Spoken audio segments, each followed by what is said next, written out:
যুবকরা যখন জেগে উঠে, যত বড় দানব শক্তি হোক না কেন, যত বড় দানব সরকারি হোক না কেন, যত বড় ফ্যাসিস্ট সরকারি হোক না কেন, যত বড় স্বৈরাচার সরকারি হোক না কেন, পৃথিবীর ইতিহাসে আমরা দেখি যুবকরা জেগে উঠলে তারা পালাতে বাধ্য হয়, ঠিক কিনা? আমরা দেখেছি স্বাধীনতার পর থেকে অসংখ্য সরকার দেশে গঠিত হয়েছিল, নানা রকম প্রতিশ্রুতিতে তারা আমাদেরকে ফুলঝুরিতে মুগ্ধ করেছিল। তাদের কথা শুনে আমরা আশ্বস্ত হয়েছিলাম বারবার, কিন্তু আশ্বস্তের বিনিময়ে তারা আমাদেরকে বারবার ধোঁকায় দিয়েছে, ঠিক কিনা বলেন?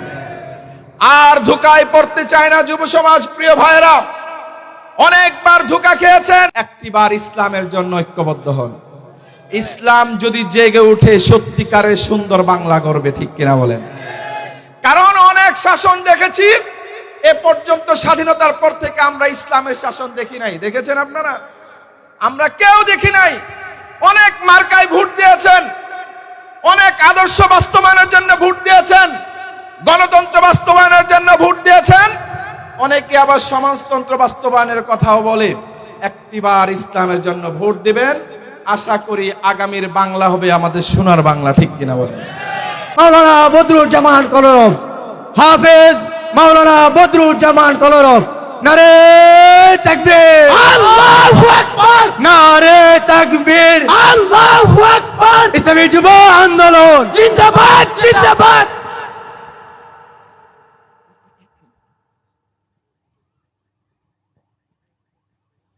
আসসালামু আলাইকুম ওয়া রাহমাতুল্লাহি ওয়া বারাকাতুহু।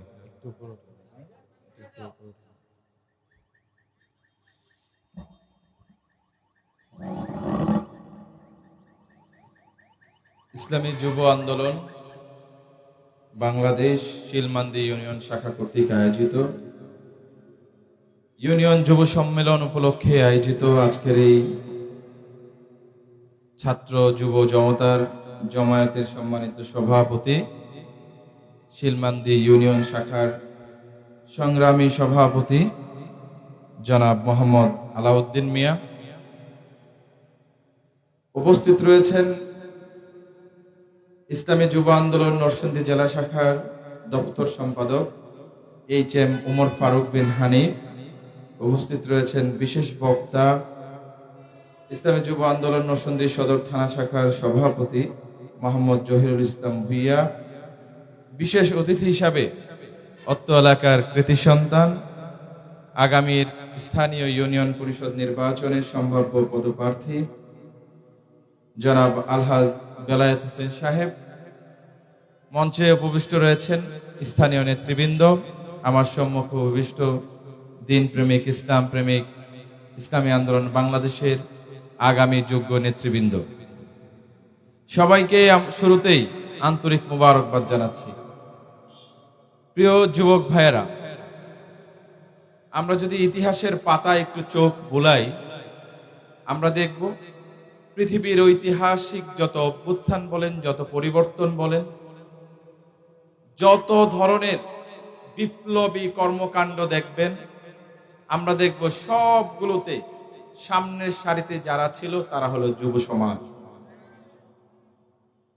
শুধু তাই নয়, আমাদের এই বাংলাদেশের সৃষ্টি, স্বাধীনতার লড়াই থেকে শুরু করে আজ পর্যন্ত, সর্বশেষ গতকাল পর্যন্ত যত আন্দোলন সংগ্রাম হয়েছে, সেগুলোতে আমরা দেখব মরণপণ ভূমিকায় যারা অবতীর্ণ হয়েছিল তারা হলো এদেশের ছাত্র সমাজ এবং যুব সমাজ, ঠিক কিনা বলেন?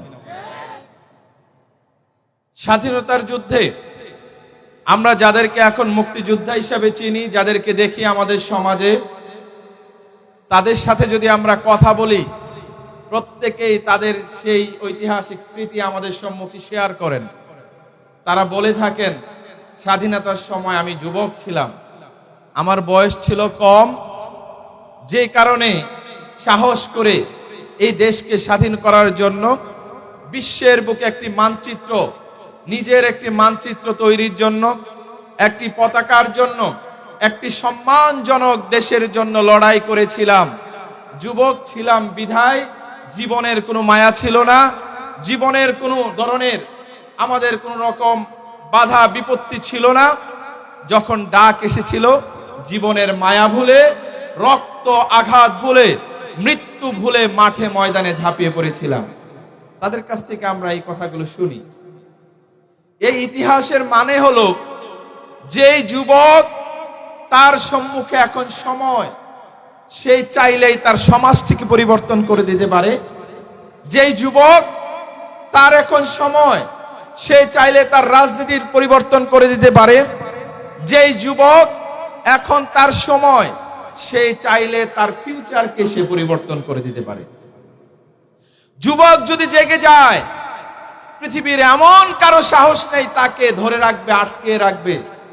যুবক যখনই জেগে উঠেছে, ৭১ যখন যুবকরা জেগে উঠেছিল, একটা নতুন মানচিত্র পেয়েছিলাম। ৭১ যুবকরা যখন জেগে উঠেছিল, পাক হানাদার বাহিনী এদেশ থেকে পালাতে বাধ্য হয়েছিল। ৭১ যুবকরা যখন জেগে উঠেছিল, আমরা একটি পতাকা পেয়েছিলাম, সুন্দরভাবে কথা বলার জন্য একটি দেশ পেয়েছিলাম, বিশ্বের বুকে গৌরবের সাথে মাথা উঁচু করে দাঁড়ানোর জন্য একটা নতুন বাংলাদেশ পেয়েছিলাম। একইভাবে আমরা দেখেছি, যখনই এই বাংলাদেশ পথ হারিয়েছে, যখন আবার যুবকরা জেগে উঠেছে, আবার বাংলাদেশ পথে ফিরে এসেছে। আপনারা যদি দেখেন, ৯০-এর সেই স্বৈরাচার বিরোধী আন্দোলনে আমাদের নরসিংদীর অনেক বিপ্লবী নেতাদেরকে আমরা চিনি, যারা তখন নেতৃত্ব দিয়েছিল, লিড করেছিল, তারা তখন যুবক ছিল। ঠিক কিনা বলেন? স্বৈরাচার, ৯০-এর স্বৈরাচার এদেশের মানুষের ভোটাধিকার হরণ করেছিল, এদেশের মানুষকে নানা রকম সুযোগ সুবিধা থেকে বঞ্চিত করেছিল।